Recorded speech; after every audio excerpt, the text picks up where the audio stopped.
My dear audience, you are watching the Dharma Talk series, Youth Turning Toward the Buddha. Our guest today is the respected Master Venerable Thich Dao Thinh, the abbot of Tan Vien and Kai Nguyen Pagodas, Amitabha Buddha. Good morning, Master. Good morning, everyone, and fellow Buddhists.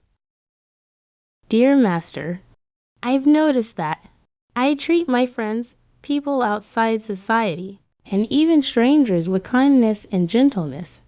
However, when it comes to my own family, my parents and siblings, I often become irritable very easily. Sometimes, when their actions don't align with my expectations, I almost immediately become cranky toward them. In those moments, I realize that I'm angry, yet I can't control myself. This often leads to arguments. Master, could you please help me and our viewers understand why do we tend to get angry more easily with our loved ones? And how can we correct this? For your question, I believe that not only you, but many people, both young and old, experience this. We often assume that, with our family members, we have the freedom to get upset, to speak carelessly, or to act thoughtlessly, believing that they will not reproach us. On the other hand, with people we've just met for the first time or a couple of times, we naturally maintain good manners because we are not as close to them as we are to our family members. We make an effort to be polite, respectful, and gentle in each word and each action. This is also a common mindset shared by quite a lot of people, including our young people. In this 21st century, we know that for older generations, such as grandparents or parents, their way of thinking, lifestyle, and behavior in the past were quite different from ours today. All of you now reach out to the world, mainly through social networking sites and common mass media channels. Therefore, your thoughts and actions may differ from those of the older generation, such as our grandparents and parents. Due to the rapid adoption of new cultures and lifestyles, young people may sometimes wish that their relatives, such as grandparents and parents, could truly understand their thoughts, aspirations, and emotions. However, as we know, there is often a generation gap of 20 to 30 years. Because of this, it can be challenging for the older generation to immediately relate to, empathize with, or accept all of the younger generation's desires. Not everyone is capable of doing that. I believe the reason lies in the separation between generations, in terms of opinions, mindsets, and cognitions, as well as in the way we behave within the family. In addition, we often tend to believe that, even if we're grumpy or say hurtful things, that make our loved ones unpleasant. It doesn't matter, because they are our family. Our grandparents, parents, or siblings, but we'll let it slide. Such simple thoughts often arise, and as a result, we tend to become upset with our loved ones more easily than with others in society, people we've just met or recently become friends with. Therefore, to counteract feelings of anger or unwholesome thoughts, in my opinion, Young people, especially those studying Buddhism like yourself, should reflect deeply on the immense kindness of your parents in giving birth to you and nurturing you. In addition, you should cultivate gratitude for your ancestors and cherish the traditional culture of our nation. By doing so, whenever unwholesome thoughts arise toward our relatives, there will be a rope to pull that thought, or there will be a good motivation to pull us back to the present moment. That is, we should show respect to our grandparents, parents, and relatives. Also, remember this. In daily life, we often take the presence of our loved ones for granted. We may not feel special. However, it is not until we fall ill or face unexpected misfortune that we truly realize that it is our parents, grandparents, siblings, and close relatives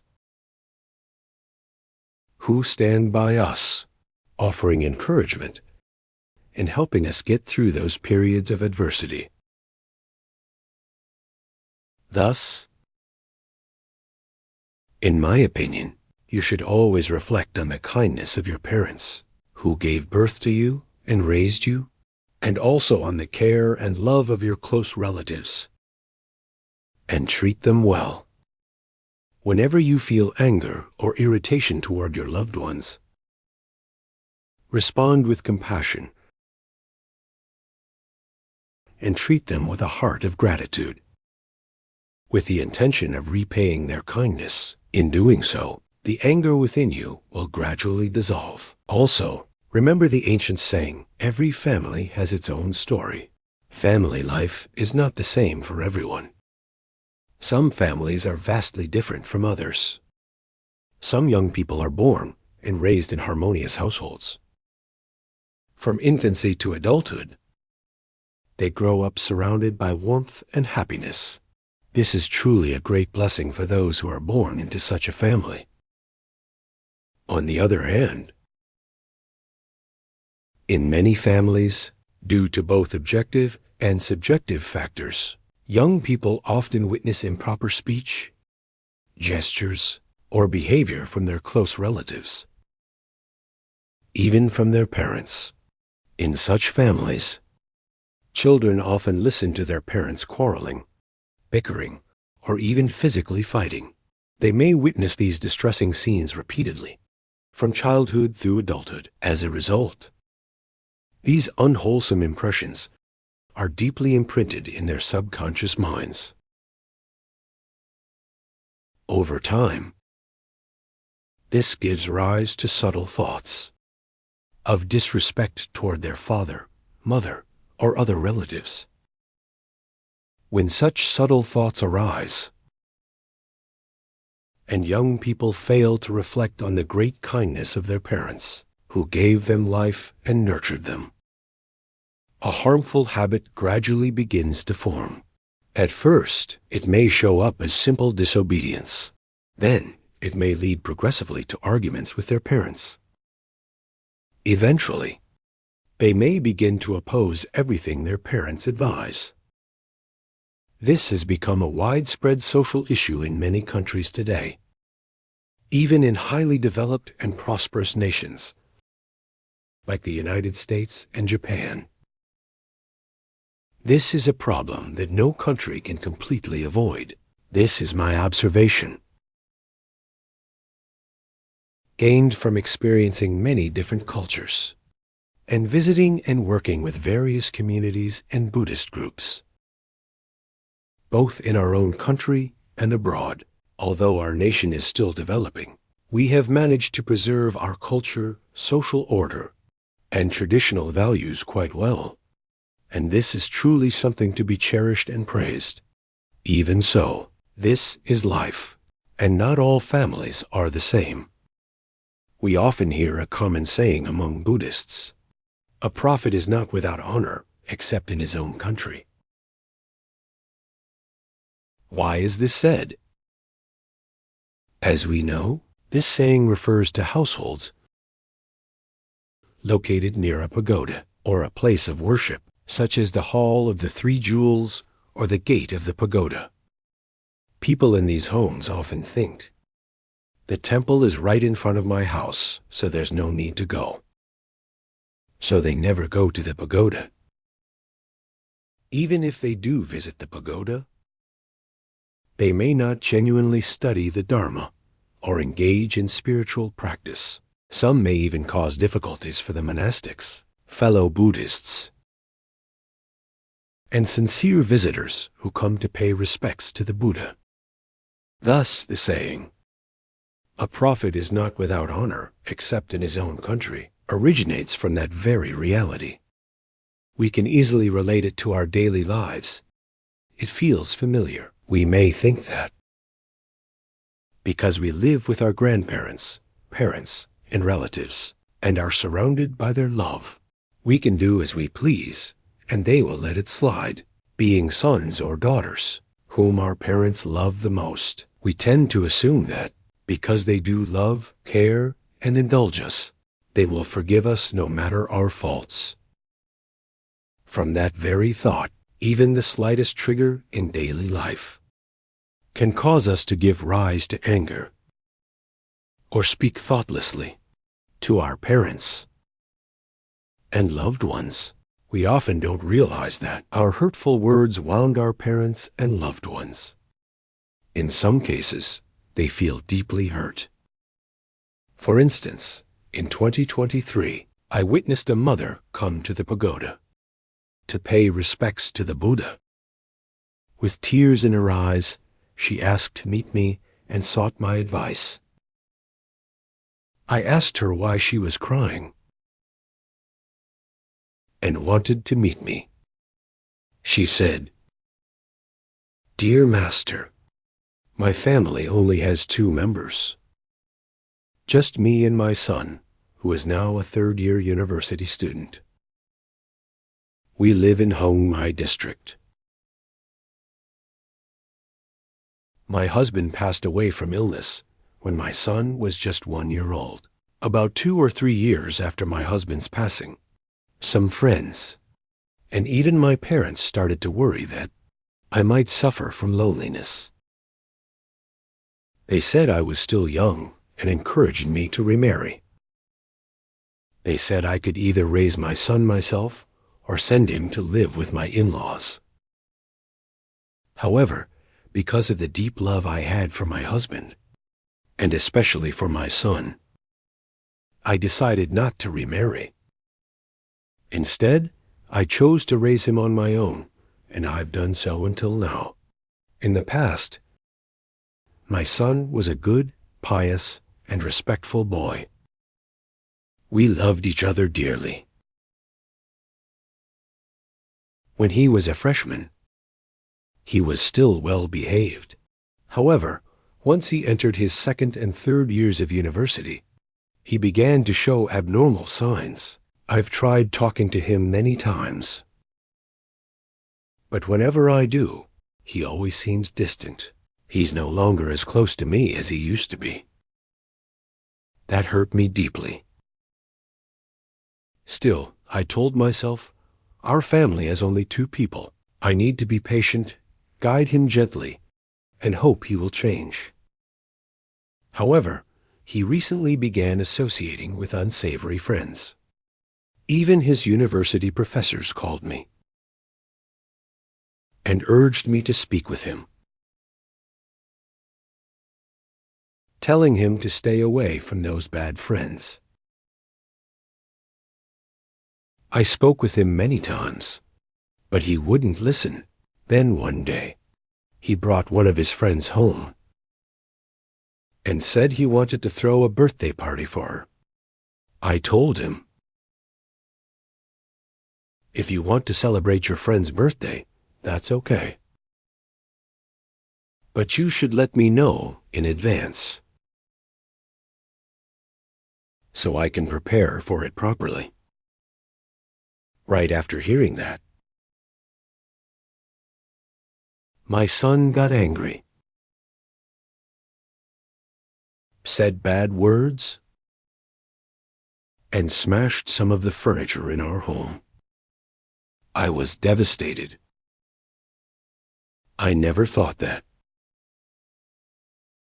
After raising him for so many years on my own, he would treat me like that, just over a birthday party for a friend. After that, I advised her, as a practitioner, you should understand that this is the law of cause and effect, as taught by the Buddha in the sutras. And an important thing is that, as a mother, you should open your heart with tolerance to forgive your son when he makes such a mistake. You should bring him to the pagoda when conditions allow, so that I can speak with him and help him realize his mistake. His behavior towards you is deeply disrespectful, something society would consider unfilial. If he can acknowledge his fault, that would be a good sign. When I said that, she was worried about whether her son would go. I asked her, had he ever been to a pagoda before? She said, yes, he used to go to the pagoda with me. On Tet, we usually went to Quan Su Pagoda to pay our respects to the Buddha. Besides that, we often visited the pagoda near our house. Even now, he sometimes still goes to the pagoda to pay his respects to the Buddha. I said, this means he still has good karmic affinity. About half a month later, she brought him to the pagoda and required that he meet with me. I spent about 15 to 20 minutes confiding in him. I talked and analyzed with him. He cried and said, I realized my actions were wrong. Because she talked to me right when my girlfriend was there, so I couldn't keep calm and said such hurtful words to her. I said, in this case, you're the wrong one, not your mother. If you want to bring your girlfriend home, to introduce her to your mom, or to celebrate her birthday, you must tell your mom in advance. If you had done that, she could have prepared. And everything would have likely gone much better. But because you didn't, your girlfriend might judge you. Seeing how you treated your mother like that, he said, you're right, Master. After that day, my girlfriend wanted to end our relationship. To this day, she still hasn't forgiven me. I said, you see, when you act without thoughtfulness, good people won't accept such disrespectful behavior and lifestyle, especially the way you treated your mom in that situation. If you associate with bad people, you are likely to adopt an improper lifestyle. So, I consider your girlfriend a good person. You should try to approach her and apologize. You tell her that you apologized to your mom, and she forgave you. At that moment, he realized that he hadn't just mistreated his mom a few times. Over the past 2 years, he had made friends with bad influences and deeply hurt her. Then, in front of me, he apologized to his mother and promised to become a better person, worthy of her love and the more than 20 years she spent raising him. Therefore, I believe that the way to prevent yourself from becoming angry, or to stop anger as soon as it arises, is to reflect deeply on the immense kindness of your parents in giving birth to you and raising you. Thus the ancients often said, "A father's merit is as great as Mount Tai Sun. A mother's love flows endlessly like water from the source." From there, you will strive to repay that kindness. By thinking and acting in this way, the seeds of anger or unwholesome thoughts within you, such as looking down on your relatives, or getting angry with your loved ones, especially your grandparents and parents, will gradually dissolve. It is likely that when the light is turned on, darkness will disappear, or when the sun rises above the eastern mountains. In that very moment, the darkness will vanish and give way to the light. If your compassion, respect, and gratitude are strong, all unwholesome thoughts will naturally make room for them, just as darkness gives way to sunshine. I hope this serves as a lesson for all of you to contemplate and apply in your daily lives.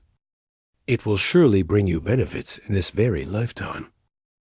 You don't need to wait for a future rebirth or the Western Pure Land to experience the joy and happiness that the Buddha spoke of in the sutras. Through your teachings, I, as well as the audience watching the program, have come to understand the karmic connection between ourselves and our loved ones and the family to some extent. This reminds us to practice more diligently, deepen our understanding of the Dharma, and cultivate greater compassion and tolerance, first within our own families, and only then extending it outward into society. I sincerely express my deep gratitude for your meritorious deeds, for taking the time to deliver such a meaningful Dharma talk today. Namo Buddhaya.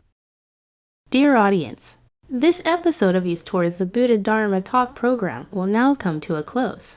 If you have any questions or concerns, please feel free to send them to our email below so that the venerable monks can promptly respond and guide you in your practice and study of the Buddha's teachings, respectfully saying goodbye and see you again